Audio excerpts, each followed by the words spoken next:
आज का विषय है पोष पुत्रता काशी व्रत कथा। भद्रावती नामक नगरी में सुकेतुमान नाम का एक राजा राज करता था। उसके कोई पुत्र नहीं था। उसकी स्त्री का नाम शौव्या था। वह नपुत्री होने के कारण सदैव चिंतित रहा करती थी। राजा के पितर भी रो रो कर पिंड लिया करते थे और सोचा करते थे कि इसके बाद हमको कौन पिंड देगा। राजा को बाई दान हाथी घोड़े राज्य और इन सब में से किसी से भी संतोष नहीं होता था। वह सदैव यही विचार करता था कि मेरे मरने के बाद मुझको कौन पिंडदान करेगा। बिना पुत्र के पितरों और देवताओं का ऋण मैं कैसे चुकाऊंगा। जिस घर में पुत्र ना हो उस घर में सदैव अंधेरा ही रहता है। इसलिए पुत्र उत्पत्ति के लिए प्रयत्न करना चाहिए। जिस मनुष्य ने पुत्र का मुख देखा है वह धन्य है। उसको इस लोक में यश और परलोक में शांति मिलती है, अर्थात उनके दोनों लोग सुधर जाते हैं। पूर्व जन्म के कर्म से ही इस जन्म में पुत्र दान आदि प्राप्त होते हैं। राजा इसी प्रकार रात दिन चिंता में लगा रहता था। एक समय तो राजा ने अपने शरीर को त्याग देने का निश्चय किया, परंतु आत्मघात को महान पाप समझकर उसने ऐसा नहीं किया।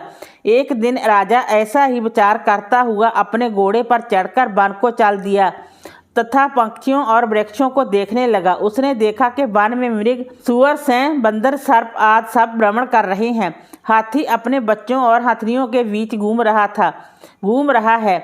इस वन में कहीं उल्लू ध्वनि कर रहे हैं। वन के दृश्यों को देखकर राजा सोच विचार में लग गया। इसी प्रकार आधा दिन बीत गया। वह सोचने लगा कि मैंने कई यज्ञ किए, ब्राह्मणों को स्वादिष्ट भोजन से तृप्त किया, फिर भी मुझको दुख प्राप्त हुआ क्यों।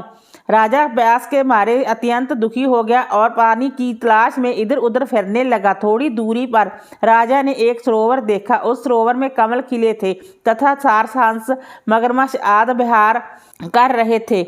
उस सरोवर के चारों तरफ मुनियों के आश्रम बने हुए थे। उसी समय राजा के दाहिने अंग फड़कने लगे। राजा शुभ शकुन समझकर घोड़े से उतरकर मुनियों को दंडवत प्रणाम करके बैठ गया। राजा को देखकर मुनियों ने कहा कि हे राजन, हम तुमसे अत्यंत प्रसन्न हैं। तुम्हारी क्या इच्छा है सो कहो। राजा ने पूछा, महाराज आप कौन हैं और इसलिए जहाँ आए हैं, कृपा करके बताइए। मुनि कहने लगे कि हे राजन, आज संतान देने वाली पुत्रदा काशी है। हम लोग विश्वदेव हैं और इस सरोवर में स्नान करने के लिए आए हैं। यह सुनकर राजा कहने लगा कि महाराज, मेरे भी कोई संतान नहीं है। यदि आप मुझ पर प्रसन्न हैं तो एक पुत्र का वरदान दीजिए। मुनि बोले, हे राजन, आज पुत्रदा काशी है, आप अवश्य इसका व्रत करें। भगवान की कृपा से अवश्य करें, आपके घर में पुत्र होगा। मुनि के वचनों को सुनकर राजा ने उसी दिन काशी का व्रत किया और द्वादशी को उसका पारण किया। इसके पश्चात मुनियों को प्रणाम करके महल में वापस आ गया। कुछ समय बीतने के बाद रानी ने गर्भ धारण किया और 9 महीने के पश्चात उनके घर एक पुत्र हुआ। वह राजकुमार अत्यंत शूरवीर, यशस्वी और प्रजापालक हुआ। श्री कृष्ण बोले, हे राजन, पुत्र की प्राप्ति के लिए पुत्रता काशी का व्रत करना चाहिए। जो मनुष्य इस महात्म को